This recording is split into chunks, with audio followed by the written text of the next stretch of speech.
Good afternoon. Thank you for joining us today, Charity. I'm happy to be here. When did you first realize you wanted to be a writer? So growing up, I loved reading adventure stories and making up stories in my head. Putting them down on paper was a bit more difficult, and I was totally against the idea of becoming a writer. I was 15 and in my last year of high school when I began seriously considering different career options. And because I'm a Christian, I wanted to do something that made a lasting impact on people and pointed them to Jesus Christ. Realizing how much impact books had on me as a child, I saw becoming a writer of children's fiction as a wonderful opportunity to reach the hearts of young people with the thrill of a good story. And what inspired you to write your latest book, and can you tell us about it? So when my siblings' interest in literature began to grow, I started writing, hoping to create something for them that was educational and exciting, something with engaging characters and unexpected villains, and riveting accounts of bravery, honor, and sacrifice.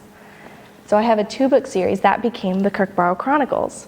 Invasion from within, Jacob, the Prince of Kirkborough, flees the castle in a daring attempt to rescue his country from his tyrannical grandmother.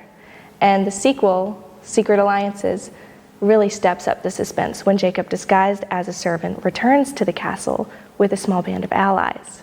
Surrounded by enemies, he engages in a battle against time to reclaim Kirkborough before his last tie to the throne is severed. Wonderful. Now, what was the most surprising thing that you learned while writing these books? Well, all work requires some amount of discipline, but I was surprised at the amount of discipline it took to complete the rough drafts for both of these books. And Scripture says, in all labor there's profit. I believe that and continue to write and eventually saw the fruit of that belief in these books. Also, I found that when I chose to self-publish through Amazon's publishing site, it was incredibly simple. Do you have any suggestions to help others become writers? Yes. I would say writing is not about completing your rough draft or publishing your manuscript. It's about impacting the people around you. So have a message to share and keep that in mind while you write. Thank you so much for joining us today. I'm happy to.